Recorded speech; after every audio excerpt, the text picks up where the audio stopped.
Illinois Airsoft is here today, and we're going to be doing a review on my new gun, the m14 gas blowback type. The box is really nothing special, just a round cardboard box, really boring.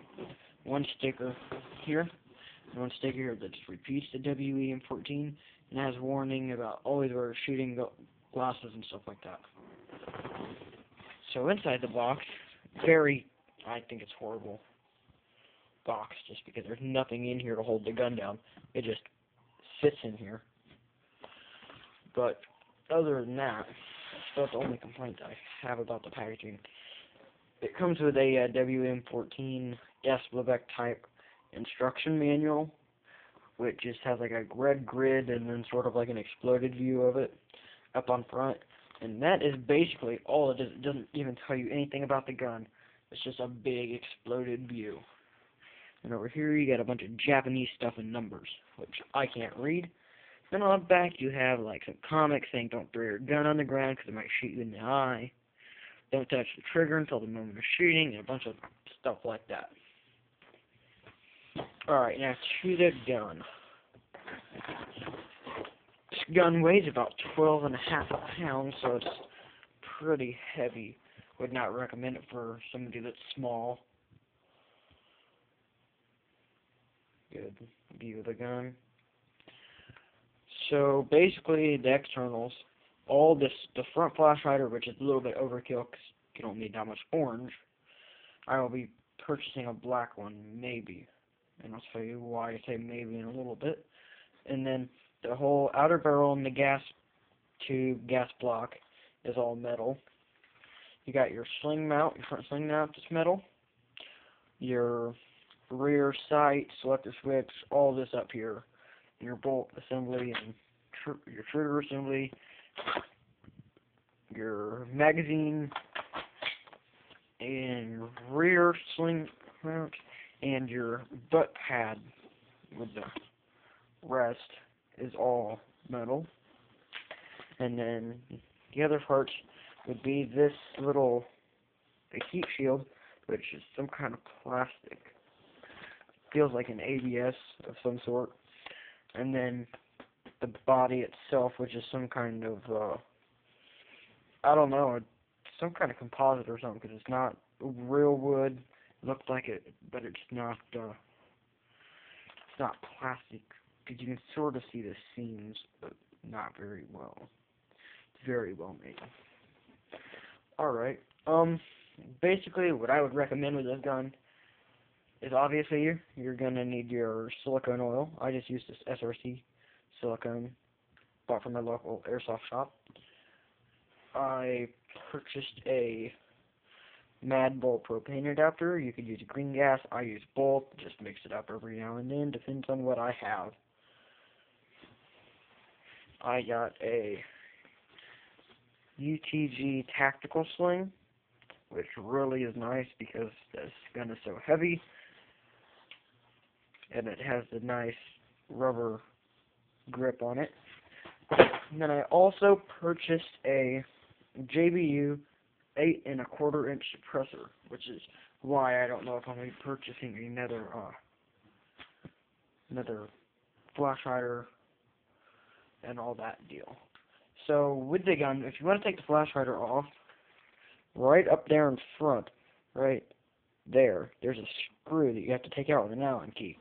Just unscrew that, and then this piece right here, this gray piece, just spins. And you can spin it off. I already have it done. You just spin it off, and you just slide your flash hider off. And then you have your 14mm counterclockwise threads that allow you to put on any type of barrel extension or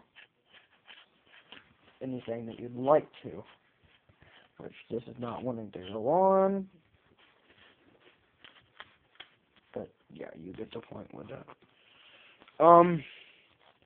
Go ahead and do the disassembly. First step for disassembly is you want to make sure your magazine is out. You're going to want to pull back your bolt. Make sure that your hammer is back. You're going to make sure that your safety is off. and you're going to flip the gun upside down like so, grab the trigger guard and pull it straight. It's a little hard to do sometimes, especially one-handed. Pull it straight up. Save the trigger assembly. Let this go and pop right out.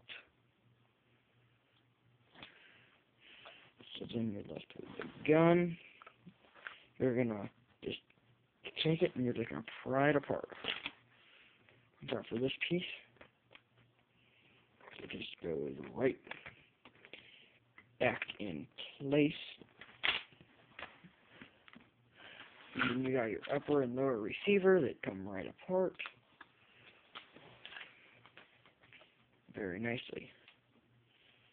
So you have your upper composite stock.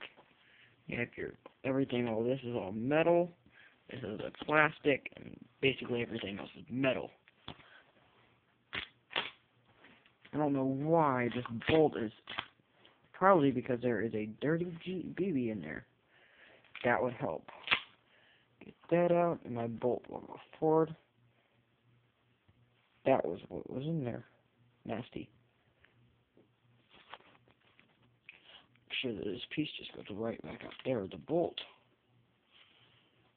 And then basically, to put it back together, I'm just going to take the upper.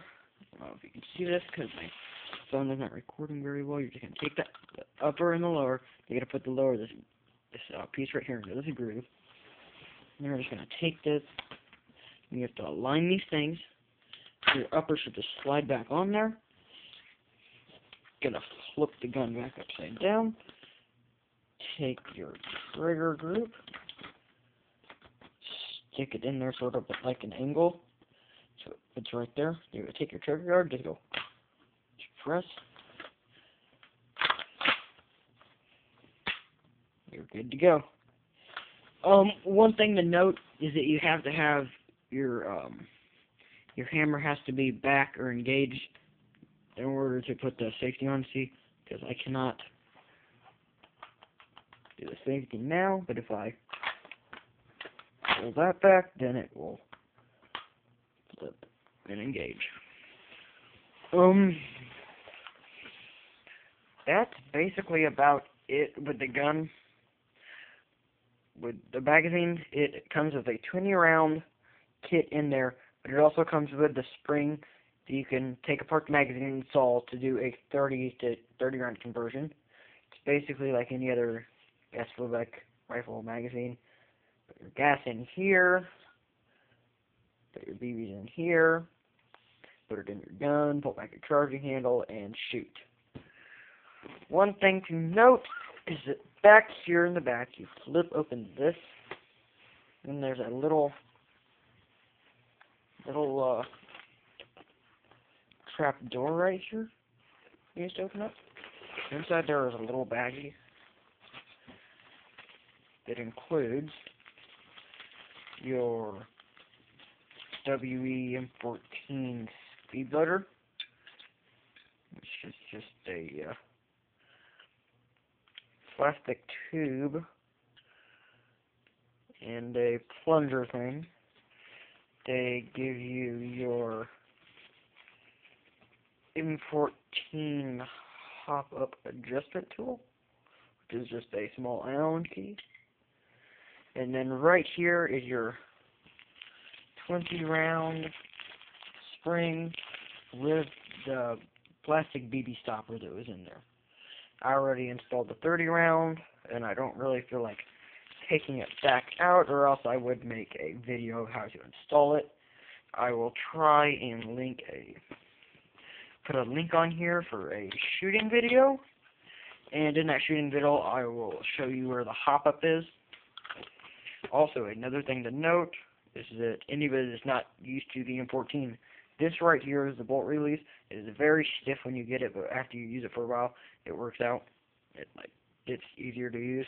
Right here is a attachment for a scope mount that goes right here.